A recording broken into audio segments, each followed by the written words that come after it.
Good evening, good afternoon, good morning, wherever you happen to be. We are thrilled that you have chosen to join us for the November edition of 3Squares. We are back to recording after our in-person event in St. Louis. And again, if you'd like to have us in person, we do weddings, we do bar mitzvahs, so just reach out to us anytime. We'd be happy to be there. Charlie Arnott with the Center for Food Integrity and Look East, dedicated to keeping the food system trustworthy. My co-hosts, Kevin Ryan and Susan Schwally. And I'm Susan Schwally. I lead the commercial business for QualSights, which is a next generation insights platform helping the world's leading brands grow by decoding human behavior. And I'm Kevin Ryan with Malachite Strategy and Research, helping CPG and food service companies at the front end of innovation and strategy. So I'm very excited, Charlie and Susan, to introduce you to Jennifer Jorgensen. And I'll let her do some intro to the company that she represents here. But Jennifer and I have known each other for a long time, and I highly, highly respect her and everything that she's done. So she is the CEO of Back to Nature. And for those of you who've probably seen Back to Nature, wonderful cookie cracker company. That is just the current thing that she's doing. She has run many different brands. In fact, where Jennifer and I ran into each other and worked together was at General Mills, where she led many billion-dollar brands and grew them and did amazing things with them. So welcome to Jennifer. Thank you. I'm so happy to be here. Yeah, absolutely. So we have a lot of things to talk with you about, a lot of different, and especially we were just right before we started recording, we started looking at, Charlie and Susan hadn't looked at your website. I was introducing them to your website and they were just complimenting you on all the different, the look of it, the feel of it, everything like that. So you already have fans, and Charlie has a history of, completely buying out a brand that we talked to. Yeah, so I'm really glad that it's cookies and crackers and not another home appliance, because I tend to buy whatever whatever our guest is. Yeah, that's really a hard one to load up on the home appliances. You generally just need one of each. We typically will get like pictures. Charlie will send us, be look, I bought a case of product from the company that we were talking to.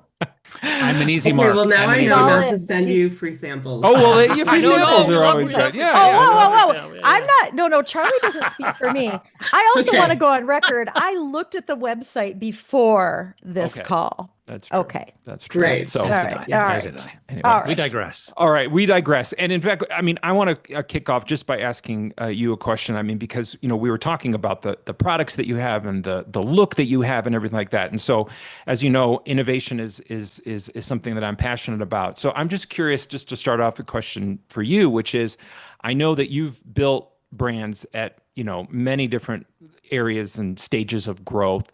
For you, when you think of innovation, what's the biggest misconception about innovation in all its forms that you think people have when it comes to, large CPGs or, smaller CPGs? How do you think about innovation in that sense, and what misconceptions do you think they have? I think the biggest misconception that is probably self-perpetuated by the marketers who are doing it is that everything is very scientific and very linear. And and I think it's because when you have these big innovations that are successful and you're asked to tell a story about how you got there, people don't talk about the fumbles and the mistakes and the missteps and like, oop, that didn't turn out like we thought. And oh, so we went this direction. They tell it in a way that's simple and linear and it all makes sense. And it sets the expectation that you're going to do this research and it's going to give you the answer and then you're going to implement that. And it's just a tight little story. And I'd say more often than not, it's probably 50% art and then 50% science, but it gets told as 100% scientific activity.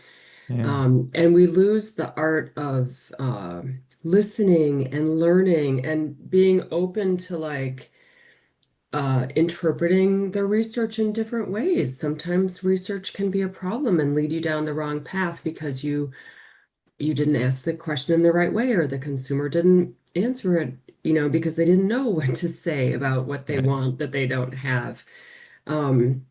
So I think that's the biggest misconception, is that it needs to be data, and we don't rely on our own intuition, our own experience as real people and humans that actually eat food ourselves, Hmm. and leave room for that along with the science, I'd say. Yeah, I love that idea of like it's not linear, it's not as simple. I mean, I'm a big fan of the podcast How I Built This. I know people listen Hmm. to that, and you listen to that, and oftentimes that is the story you get, which to your point is simpler and easier to say. It's like, well, we did this, and then there was an aha, and then all of a sudden we're a $2 billion business, and it's like, is that right? Is that really Right. how? I love Yeah. the idea that you just say, no, it's not always that No. simple. Yeah. In fact, we learned that on Haagen-Dazs. Mm, Going back into the history of like how Haagen-Dazs became Haagen-Dazs, it mm, was actually an accident. Like we mm, learned that, and I was like, how, why is nobody talking about this? But like this guy had been the founder had just been making ice cream the way everyone else was making it, and you have to whip air into the ice cream to mm, like so that it doesn't become ice. Like you have to be mhm, able to spoon into it. Mm-hmm. And everyone whipped a ton of air into it, and that's why you get these ice creams that right out of the freezer you can just like scoop right through. But the whipping machine broke on the production line, mm. and then everyone tasted it and they're like, "Oh my God, this is so much better." Wow. And that's how it became what it became when it was like the first and the only luxury ice cream. That Right. was a mistake. And luckily, they were open-minded enough to say, oh, okay, we should probably change direction and go that way. A lot of people wouldn't because they're just they expect it to be linear and they're going to do what they said they were going to do on the brief. Yeah. But you got to be open-minded. Right. That's interesting. That's fascinating that someone out on the floor Yeah. said, let's taste you, right? That it Yeah. Oh, came yeah. from there. Yeah, yeah, absolutely. So, I mean, as Kevin mentioned, you have worked on, some of the biggest brand names in CPG. What is it about Back to Nature that excites you, that makes you want to lead it into the next chapter of whatever that's going to be, right? Yeah, I would say I've been in CPG a long time, and I'll tell you my favorite things to do are a turnaround. I love a turnaround, Mm, which a lot of people Mhm. don't because they can be really hard. And I love kind of that explosive growth, like seeing something that other people don't see and just like pouring the gas on it. And when Barilla approached me about this opportunity, I was like, this is really cool because it's big CPG, but they want to run this independently, kind of like a Mm, private equity or a startup, mm, which after coming from big CPG was super intriguing. And the more I learned about it, the one thing that was really interesting in the due diligence they'd done in the acquisition was they tested the products blind versus so we're kind of better for you versions of America's favorite snacks. right. So they tested our products versus, some of the Mondelez products and cookies, crackers, etc. blind. They were often same or better, except the brand didn't appear that they would taste good at all. And I was like, okay, this actually could be a very simple unlock, that it's not a Right. product issue. This is a branding issue. Hmm. mm, I can tell you it's a lot harder when you have a product issue. That gets Yes. mhm, pretty gnarly, but a branding issue, keeping the product the same, like, okay, that's really clear and really intriguing. And I would say because the way that that the previous owners had kind of changed the brand, and it was a fairly recent change, there was no equity in what was on the market before we bought it anyway. And so I was like, okay, not only is this a branding issue, I think I have a big door to come in and make a big mm, change. Where normally, conventional wisdom is like you need to make small incremental changes very, very Right. carefully on your mhm. brand. I wasn't in that position. So I was like, okay, let me at Right. it. Huge. Yeah, let Yeah. me at it. Can you quickly, for the folks that are listening, just describe for them kind of the brand positioning and the vibe that they would get if they went to the website? Yeah, we inherited the brand. It came to us. as Back to Nature Foods, but it was called plant-based snacking, and that was huge on the front of pack. And it had been a recent change by the previous owners. And I'll tell you, the change wasn't resonating at all with consumers. And so as we looked at that brand, first of all, it wasn't differentiated at all. And as we looked into plant-based snacking within cookies and crackers, it not only didn't make a ton of sense, it was kind of actively turning off consumers because they didn't think the product would taste good. And so I knew at that time I had a pretty open field to play in terms of reinventing the brand, where you normally would say you should really make very small conservative changes if you're updating a brand. We knew we could go big and go bold. And as we looked into the brand history, which is kind of what I always do, if I'm going to do a turnaround, it's probably the first thing I look at is what happened when the brand was founded, what was working, and why was it working. There's usually something there you can reinterpret for today's kind of modern context and modern consumer that probably is still working. But I looked into that and we found that the brand was founded in 1960 in California. And they weren't really talking about that story at all, but I thought it was super cool because, first of all, in 1960, that was before natural organic was cool. Like it was kind of a fringe thing that some kind of hippies and maybe some farmers were doing that was not really mainstream in the 60s. And they were one of the founding father brands of natural organic and what it is today. And so I think that is a really, really cool. We're not just jumping on it now because it's something that brands do. It's like actually it was started with purpose a long time ago. And so as we dug into that story, we found, okay, 1960, California, we started in granola. I called an agency of mine that I've worked with over the years, and I told him what we were learning. And this is a guy in England, in the UK, and so in his really cool accent, which I can't actually replicate, he was like, 1960 California, that is about the coolest time and place that there has ever been in the world. And I was like, oh, yeah, you're right. I know I didn't think about that. And so he really got inspired, and that stuck with me. 1960 California is the coolest time and place. And we decided to lean in hard to that as a way to find some distinctiveness in our brand. Because we're in a category where natural organic is all very white and it's all very, natural looking paperboard, and everyone has a green leaf, and it was really hard to be distinctive.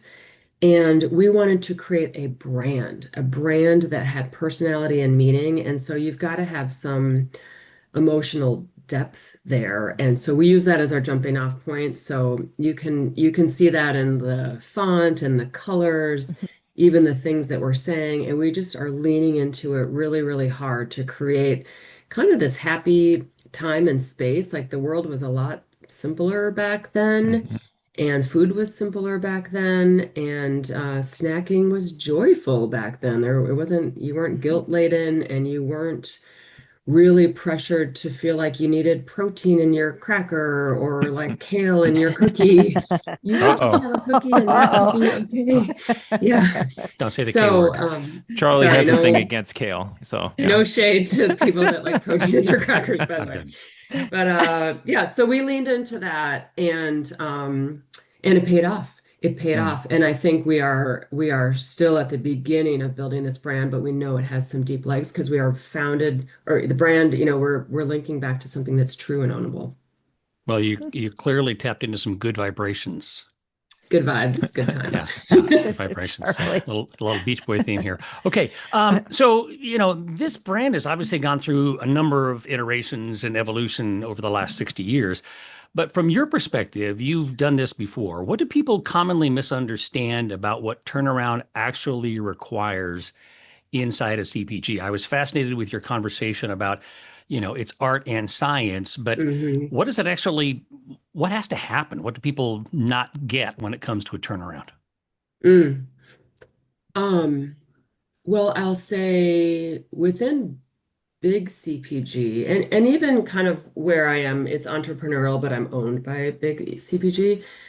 I would say that often people overlook one super important step. They jump to the actual turnaround first, which sounds logical if you have to do a turnaround. Mm, Let's do a turnaround.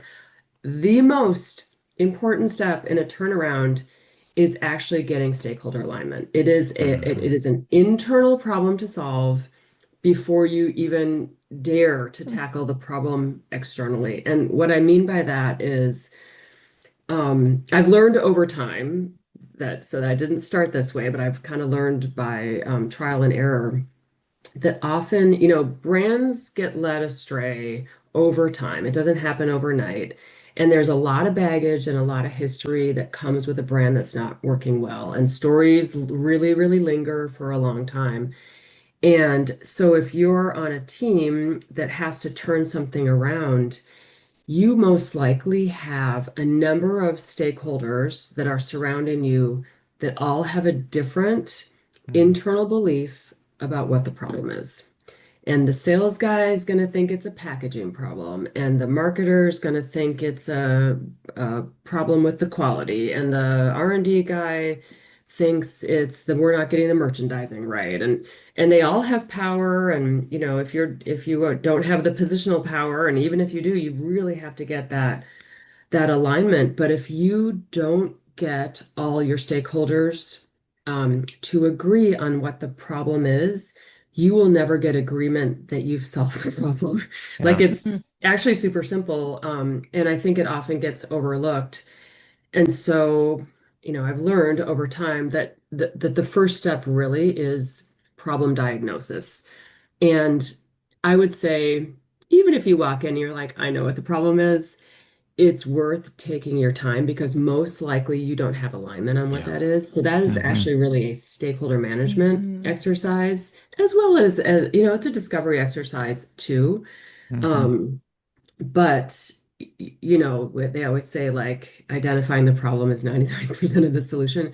It's very true. The actual turnaround, generally, it's not the hardest part. Like once you know what the problem is, you can go ahead and solve that Sure. problem. Like we're all experienced business people, but it's helpful if you get that alignment and then you engineer momentum in terms of solving it. Like get some mm, wins on the board so people start to like, you might still have some skepticism even if they say they're aligned, but they start to see and Mhm. feel the momentum going. And mhm. then everyone's like, oh yeah, yeah, yeah, I knew that was the problem all along. It's like, no, you didn't.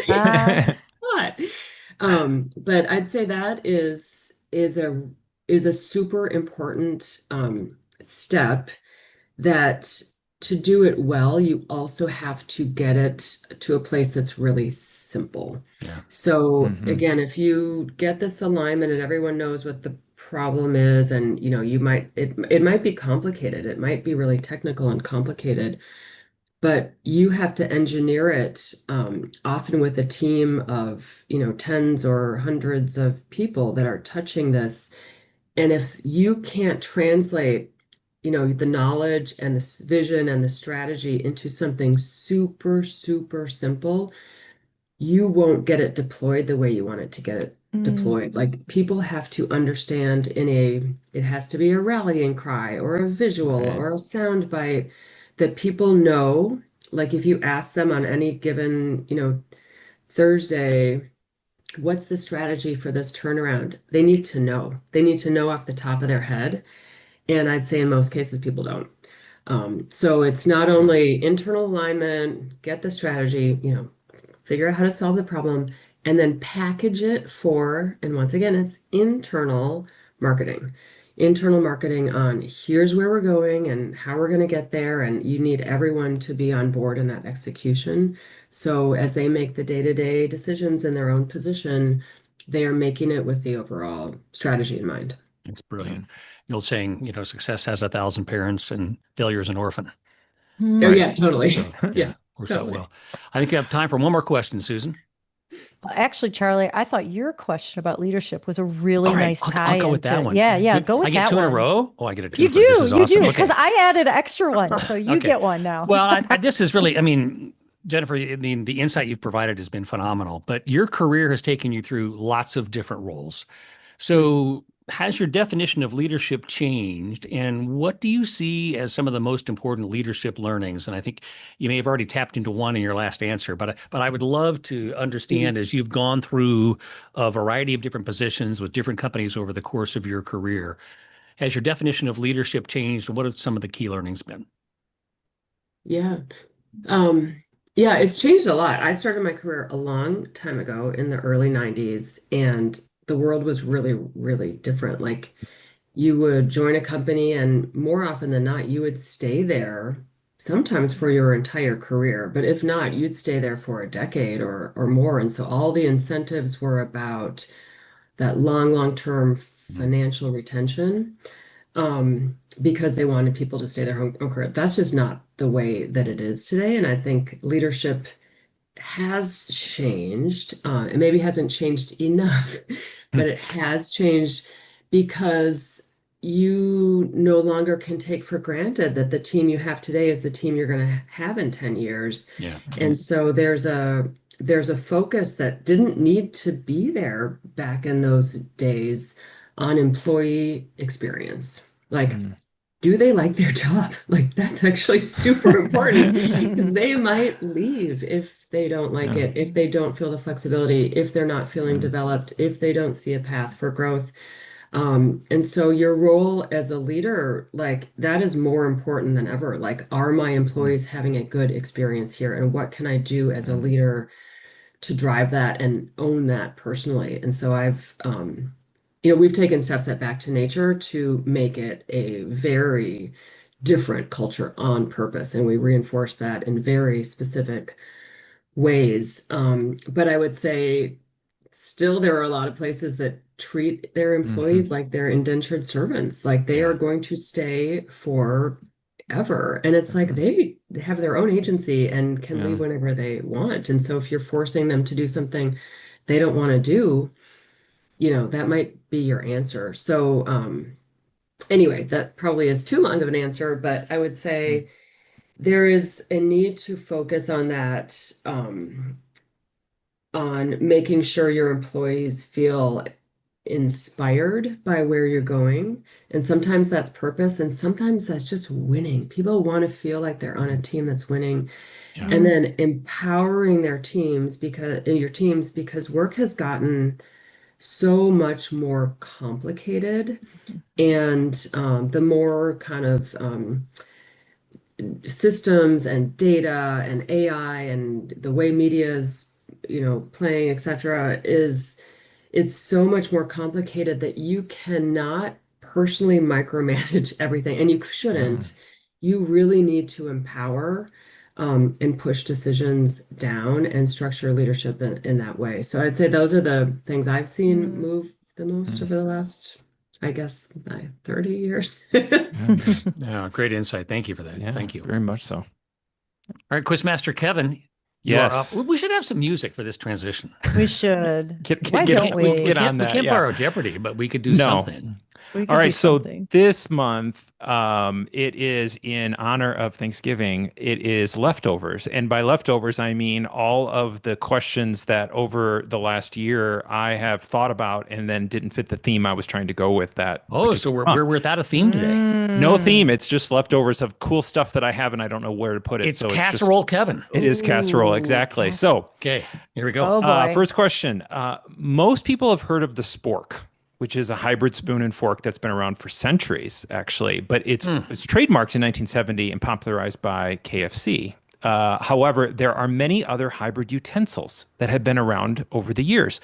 Which of the following is not a real hybrid utensil?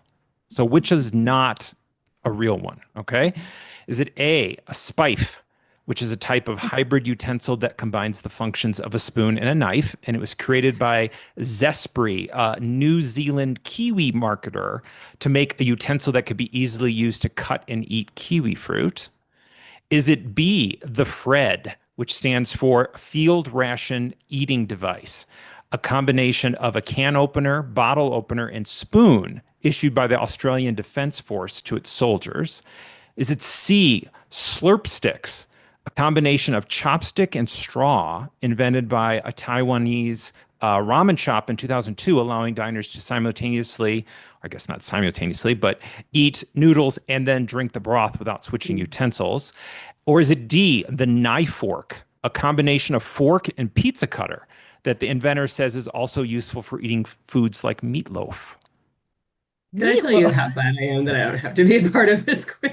You can, No, though. you're You part can. of No, it. you are absolutely No, supposed you're to in vote. it. Yeah, of course, of Yes, course. Yeah, yes. you're supposed Yeah, to be you here. can play. And just before we get into that, don't most people just eat the kiwi whole? You Some can. people Like do. skin and everything? Some people do. can. Yeah. Yeah. Yeah. Gross. Yeah. No, Stuart. It's like Vitamin very- C. No, you've got the whole, it's just boom, it's gone. People do. Yeah. But Yeah. a lot of people cut it. So which of the four is not a real hybrid utensil? Oh, not. Oh, Not. shoot. There's Oh. one that's not real. Well, Really? Oh. Only one. I think I know two of them that I personally used, if that Okay. helps. A and B, I Okay. think, are real for sure. Okay. You've used the Fred? I think my daughter has it for like a backpacking expedition. okay. All I right, don't all right. know that it's called a Fred, Okay. but All right. I'm gonna go with slurp sticks because it just sounds gross. Okay. Susan? I'm going with the fork. Nafork. The fork. Okay. Mhm. I'm gonna Jennifer? go with slurp stick too, because I don't think there's a consumer problem to be solved with slurping the soup. I think that works just Right. fine. Yeah. You are correct. It is the slurp stick. However, Oh. the Sumerians, the ancient Sumerians, are thought to have invented straws to drink beer back about 300 BCE. And they actually did have a straw to drink beer because the bottom of their beer oftentimes had things floating in it. And so it had like a little screen on the bottom that you would slurp up. So Oh. so the idea of like almost drinking, eating kind of thing, that idea of like a straw with different added parts Did to they it not has been around. discover that slurping or sipping beer would cause indigestion? I mean, was that not part of their problem? I don't know. back I at don't that know. time with the Sumerians? I don't know any ancient Sumerians. All right, all right. All right, so we're off to a good start. So, okay. Question two. People talk a lot about Wagyu beef, but what does Wagyu actually translate into? Is it A, Gulf cattle? So Wagyu comes from the word wan, which means Gulf, and Gyu, which means, and don't judge my Japanese, which means cattle, because they were bred near the coastal regions of Japan. Is it B, does it mean gentle touch? The term comes from wa, meaning soft or gentle, and Gyu, meaning pressure, named after the low-stress handling techniques that farmers swore created more tender beef. Is it C, wax meat? Wagyu means wax meat, meaning wa meaning wax and gu meaning meat, because the marbled fat has a waxy, lustrous appearance when raw that resembles polished candle wax. Or is it D, Japanese cattle? Wagyu just refers to the origin wa meaning Japanese and gu meaning cattle. I'm going wax meat. Wax meat. Okay. I'm going wax meat. Yeah. Jennifer or Charlie? All in on gentle touch. Yeah, Gentle I'm touch. gonna go. It's either gentle touch or wax meat. I'm gonna go gentle touch as well. Okay, you are all incorrect. It just means Japanese cattle. No way. Is this generic? It's just generic. It just means Japanese cattle. That's all it is. Oh. Whereas Western breeds such as Holstein and Jersey are often raised in Japan for dairy cattle. When meat from these cattle are sold in Japan, it's just labeled as domestic beef. Otherwise, anything grown there is just called Wagyu, meaning it was grown here. That's so I did have horse. disappointing. I know it It is. is. That's what I I did- was so disappointed. That's why I was like, I that's like very these other ones better. disappointed. I'm not Yeah, going to pay for it anymore. That was underperforming. Right? Yeah, underperforming. I did have horse sashimi once in Japan. Oh, well. Yeah. I've had, yeah. I thought it was good. I'm Okay. sorry. Good. All right, we'll move on from that.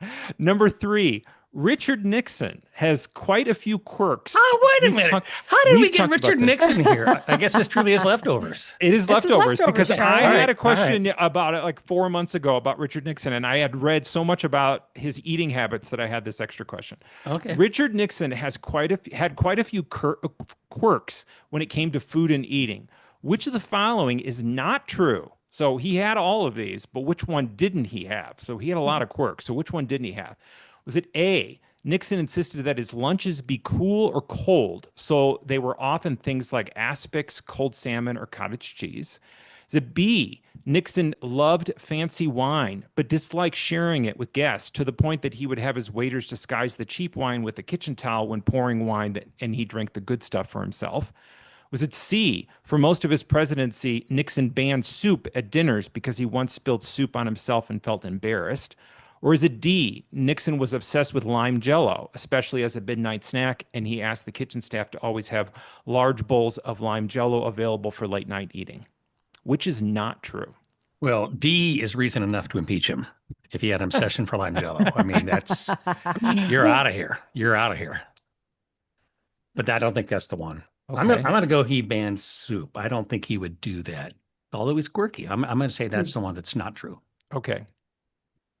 Susan or Jennifer? Oh, I'm gonna say cool or cold food, that because it's just gross. Yeah.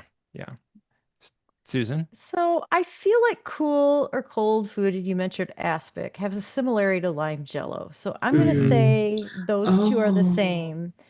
But was he cheap and greedy about his wine, or did he ban soup at dinner? Banning soup at dinner would be really practical. So I'm going to say that he was not willing to share his wine. So you think that one's not true? Wait. Sorry. I think banning soup at dinner is not true. Okay. Not true. Banning soup. Okay. You are all incorrect. It is actually the lime jello that's not true. Everything else was true. He Okay. did ban soup because he spilled it on himself. He did serve fancy rhyme to himself and was known to cover up the fake, the bad stuff. And then he also only really ate cold food at lunch. That I knew. That I didn't. Actually, I feel like we should have been able to deduce this because soup is warm, jello's Right. cold. Like it's like a problem from But the seventh aspic grade. is cold too. So that Right. that was That's that was true. a good Yeah, that, the that was a aspic good way is to throw us cold. off the trail. All right. Yeah. Number 4. You probably all have heard of Japanese panko breadcrumbs that are used to make tempura. How is panko breadcrumbs made? It's different than regular breadcrumbs. Is it A, soft bread rolls are cooked in rice steamers, not ovens, and that they're crustless and spongy and then dried overnight before crumbling? Is it B, the bread is cooked by passing electricity through it instead of heat, cooking it from the inside out, and it creates a crustless white loaf with a soft aerated crumb that's then dried? Is it C, jets of hot pressurized air cook the dough from within, keeping it pale and airy, and once it's dried, it's crushed? Or is it D, it's made of thin crepe-like pancakes of dough are cooked on flat griddles, and then they're peeled off, dried, and then broken up into shards? How is panko made? I've got no insight or even in intuition on this one. I'm completely clueless. I'll go with hot air because I fear that I'm full of it. Okay. Jennifer or Susan? I'm gonna go with steaming. Steaming. A, Okay, because A. I think Japanese like steaming things. That's true. Yeah. Susan? You know what? I'm going to go crepe like dough. Okay. Crepe like dough. Well, you were all incorrect. Oh, How is this Panko? jets of hot air? Panko is basically electrocuted bread. wow. Really? They take bread dough and they pass electric current directly through it, and that cooks it and also crunches it up right away. It's all in one step. Boom. It just cooks it and Oh. dries it out, and it's that weird Does texture. it explode then, or do they have to No. actually do something physical to No, it? I think they actually physically do it, but it's the best way to think about it is it's electrocuted bread. Wow. All right, last one. Because I was Okay. thinking that it was kind of an ancient Yeah. Japanese ingredient, No. and they didn't probably have electricity when it started. So I thought Yeah. for sure it wasn't that one. Yeah. What's really also an added trivia is that the word panko actually comes from like the Japanese meaning son of bread. Because pan means bread, and ko is like kind of like the word you use for like made of or Great. son of. And So Wagyu panko- is just Japanese beef. right. This is son of bread. Son of That's much bread. more interesting. And also Wow. probably, I mean, they didn't know bread. Japanese didn't know bread until you had the Portuguese come, and then, it wasn't a common thing until much further into the 20th century. So the fact that it uses electricity doesn't make sense. All right, last question. Pringles are a very unique snack and they have very unusual history. Which of the following is not true of Pringles? The rest of these are all true of Pringles. It's very unusual. Which is not true? A, George Clooney made his acting debut in a Pringles commercial. B, they were originally marketed as the newfangled potato chip. Is it C, their inventor, Frederick Barr, is buried in a Pringles can? Or D, the mestizoed mascot is named Julius Pringle? So which of these is not true? Which is not true? Newfangled potato chip. Okay. Jennifer, Charlie? I'm going to go D. D. Julius Pringle. Julius Pringle. Okay. Charlie? The obvious one that's an outlier is buried in a Pringles can, but it's because it's so absurd, I'm guessing it's true. Okay. And I do believe I heard that Clooney did start his career there. So it's either Newfangled or Julius Pringle. I'm going to go Julius Pringle as well. Okay. Yeah. You are all incorrect again. It is A, George Clooney. So He did not? No, Brad Pitt did. Oh, I changed it up. It was Brad Pitt started he started in a Pringles commercial, not George Clooney. But yes, it was originally a newfangled potato chip. Yes, the inventor is buried in a Pringles can. His family got his ashes, stopped at a Walgreens, and they argued about which flavor to buy. Original, I would imagine, right? It was original. They decided on original, which was the smart one. And yes, he is known as Julius Pringle. Okay, well, I think we all did poorly enough on that for Thanksgiving, wow. we have been sentenced to a green bean, cream of mushroom with crispy French onion on the top casserole because Kevin's casserole kicked our butt. It did. Well, I try to make it difficult, so thank you. You were successful. Jennifer, thank you so much for joining us. Thank you, It was really insightful on many, many levels, and we're thrilled that you were able to be with us. And join us again some other time, and we'll have some more good vibrations back to the 1960s. You are always welcome. Yeah, always welcome to join us on 3Squares. You can find us on your favorite Spotify or podcast platform, be it Pandora, whatever it happens to be. You can also connect with us at 3Squares at 3squaresmail@gmail.com. That's the numeral 3squaresmail@gmail.com. We will catch you in December. Have a great Thanksgiving, everyone. Talk to you soon. Take care. Bye-bye. Thanks. Bye. Bye.